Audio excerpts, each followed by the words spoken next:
and that would include so-called Bible or something. Look at Islam, like everyone knows Islam is, everyone knows it's religion, everyone knows that it's not a good place to be. At that point I used to believe that religions were human-made.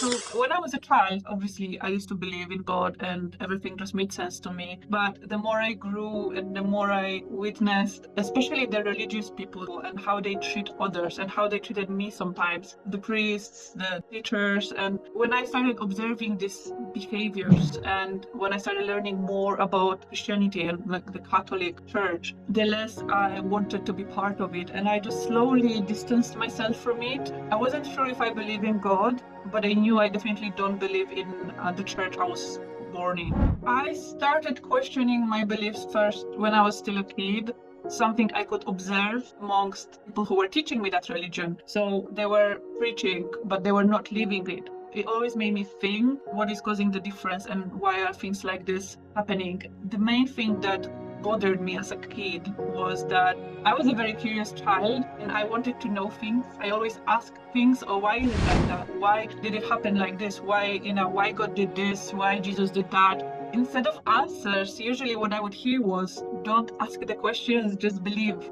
It's your faith, you must believe, you cannot ask any questions. And that was very off-putting for me as a kid because, I just wanted answers. So I used to think, okay, if Bible is in it, where can I find my answers? So I started searching other religions and I started reading other works, and that would include so-called Bible or something, because I was like, I didn't want to follow Satan or anything, but I just wanted to see every aspect of what can be seen, But obviously after I read like a few pages, I realized that I definitely don't want to read anymore.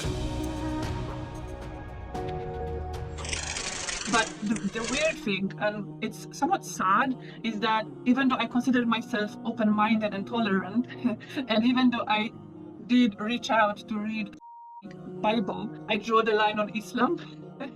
I was like, I might be crazy, but not crazy enough to actually look at Islam. Like everyone knows Islam is, everyone knows it's a religion, everyone knows that it's not a good place to be. So that's where I drew the line. At that point I used to believe that religions were human-made. It all started because my late husband, and he was Muslim. So I asked him, I was like, why do you actually follow Islam? What's in it for you? And he said, well, if you find some mistakes in Islam, I will leave Islam.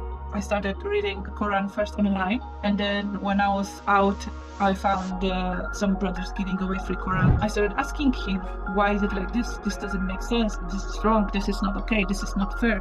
But every time I was talking to him about it, he was able to explain things to me in such a way that I was like, I actually didn't think of it this way. It actually makes sense, and this makes sense. This is not a mistake. While I could read in English, Quran is a very specific book where not every word I was reading I was able to understand, not every sentence I could understand. When we were in Poland, I went to a bookstore, and when I saw they had just one book, I didn't really pay attention much to the title. I just saw it's about Islam, so I bought it. I was very excited to read it, and I opened the book. I was very disappointed to see that it was a Islamic book. I don't have the original one. This is just what it looked like.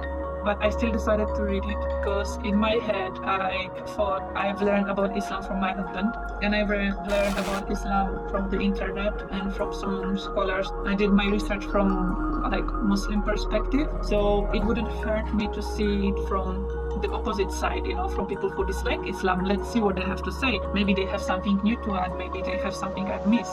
So I started reading it. Everything that I found questionable or weird or interesting as well about Islam, I would ask my husband if there was anything to learn. I just wanted to see from other perspectives how they understood Islam. The more I knew that my time to accept Islam is coming, but I wasn't ready just yet. I wanted to make sure that I'm doing it for myself, not for my husband, not for people, not for, my friends or whatever. I wanted to do it for myself and for Allah. So yeah, I took my time before I made that decision. I couldn't prove that there were any mistakes in Islam. And from that moment, I realized that I started considering if that's my way, because once I learned about Islam and what it is, I felt like I couldn't really deny it. But then I was looking for excuses to not actually accept Islam. I was telling myself there's no way you could do that. I accepted Islam as truth, and Islam tells us to cover. So I knew I cannot really deny it. I knew that, I have to put hijab on. What will people say?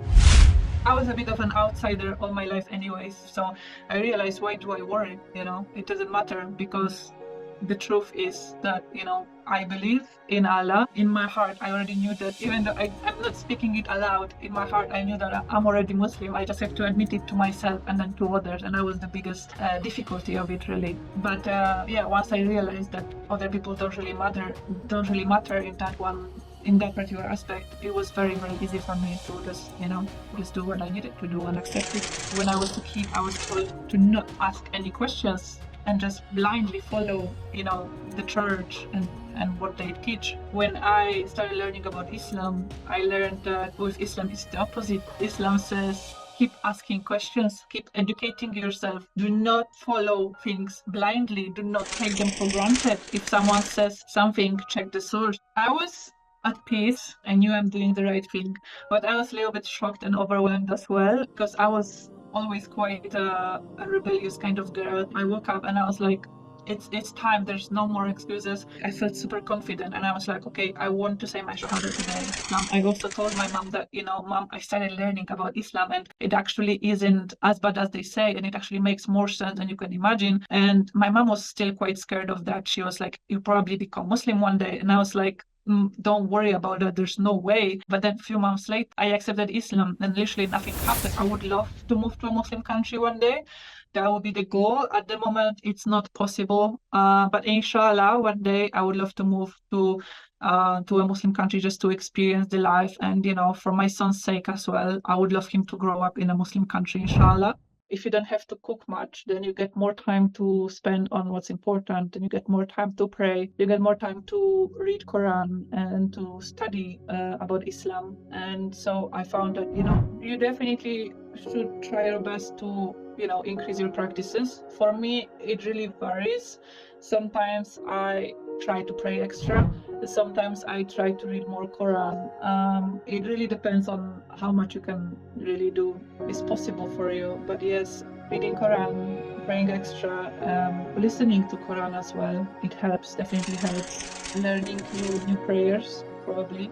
It's always very difficult for me to learn new prayers in Arabic, so I do try to, to implement that as well.